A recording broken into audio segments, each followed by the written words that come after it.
Bahujan Samaj party की राष्ट्रीय अध्यक्ष और पूर्व मुख्यमंत्री मायावती ने आगामी चुनावों को ध्यान में रखते हुए अपने खोए हुए वोट बैंक को एक बार फिर से संगठित करने की दिशा में पूर्व से भी अधिक सक्रियता दिखानी शुरू कर दी है, क्योंकि लखनऊ स्थित बसपा मुख्यालय में आयोजित पिछड़ा वर्ग समाज भाईचारा संगठन की बैठक इसके साफ संकेत देती है। मायावती ने लगातार मुस्लिम और अब ओबीसी समाज के नेताओं के साथ बैठकों का सिलसिला तेज कर दिया है, जो बताता है कि वे अपने सामाजिक आधार को फिर से मजबूत करने में कोई कसर नहीं छोड़ना चाहती। लखनऊ की ताजा बैठक में मायावती ने पार्टी पदाधिकारियों, विशेषकर ओबीसी वर्ग से आने वाले नेताओं को जरूरी संदेश देते हुए कहा कि पार्टी का मूल उद्देश्य पूरे ओबीसी समाज को मजबूती से बसपा के साथ जोड़ना है। उन्होंने स्पष्ट किया कि बीएसपी के समर्पित अंबेडकरवादी सिद्धांतों और नीतियों के तहत दलितों, पिछड़ों, गरीबों, मजदूरों और छोटे व्यापारियों समेत अल्पसंख्यकों का कल्याण करने के लिए संघर्ष जारी रहेगा।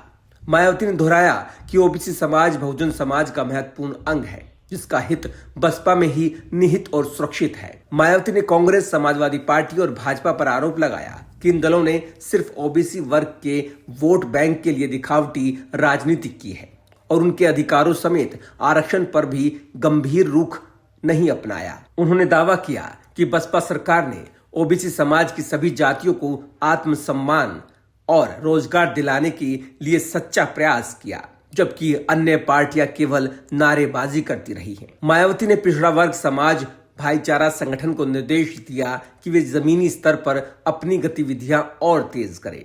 उन्होंने संगठन के नेताओं से कहा कि ओबीसी समाज की एकजुटता ही बसपा के पक्ष में माहौल बनाएगी, जबकि जातिवाद दल इनकी बिखरी हुई स्थिति का फायदा उठाते हैं। पार्टी के जिलावार प्रगति रिपोर्ट की समीक्षा करते हुए उन्होंने साफ किया कि संगठन की मजबूती और जनाधार का विस्तार समूहगत समेत जागरूकता आधारित रणनीति से ही संभव है। वहीं मायावती ने एसआईआर अभियान को लेकर भी अपनी प्रतिक्रिया दी। उन्होंने पार्टी के कार्यकर्ताओं को निर्देश दिए कि वे मतदाता सूची में सभी योग्य लोगों का नाम जुड़वाएं और हर व्यक्ति को वोट डालने के लिए प्रेरित करें। साथ ही मायावती ने स्पष्ट किया कि असली मूल बामसेफ ना तो राजनीतिक संगठन है और ना ही पंजीकृत, बल्कि ये पढ़े लिखे कर्मचारियों का समाज सेवी समूह है, जिसकी स्थापना मान्यवर कांशीराम ने की थी।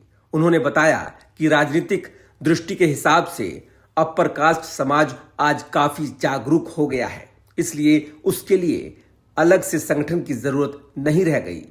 मायावती ने कहा कि बीएसपी सर्वजन हिताय सर्वजन सुखाय की नीति पर चलती रही है और यही वजह है कि समाज के हर तबके की सदस्यता पार्टी में सुरक्षित है। उन्होंने भरोसा जताया कि ओबीसी समाज का हर तबका जो बिखराव के कारण अब तक ताकत के साथ खड़ा नहीं हो सका था, इस बार एकजुट होकर 2027 के विधानसभा चुनाव में अपनी अहम भूमिका निभाएगा। बैठकों की श्रृंखला और रणनीतिक निर्देशों से साफ है कि मायावती 2027 के चुनाव की तैयारियों में जुट गई हैं। बैठक में जिला एवं मंडल स्तर तक जनाधार मजबूत करने, सदस्यता अभियान को गति देने समेत समाज के हर हिस्से तक संगठनात्मक संदेश पहुंचाने का फोकस है। ओबीसी समाज को संगठित करना, मुस्लिम वोट बैंक को साधना और दलित, पिछड़े, मजदूर, स्वजन हित को एक मंच पर लाकर बीजेपी, सपा और कांग्रेस की चुनौती का मुकाबला करना बसपा की नई रणनीति का हिस्सा बन गया है। बसपा सुप्रीमो मायावती के नेतृत्व में चलाई जा रही इस बैठक राजनीति का मूल्य उद्देश्य उत्तर प्रदेश में अपनी खोई राजनीतिक जमीन को फिर से पुख्ता करना है। धार्मिक, अल्पसंख्यक, ओबीसी और दलित समाज की गोलबंदी ही बसपा की वापसी का मजबूत आधार बन सकती है। मायावती और उनकी टीम जमीनी हकीकत के मुताबिक संगठन में बदलाव और मजबूती ला रही है, ताकि आगामी चुनाव में पार्टी को निर्णायक स्थिति में पहुंचाया जा सके।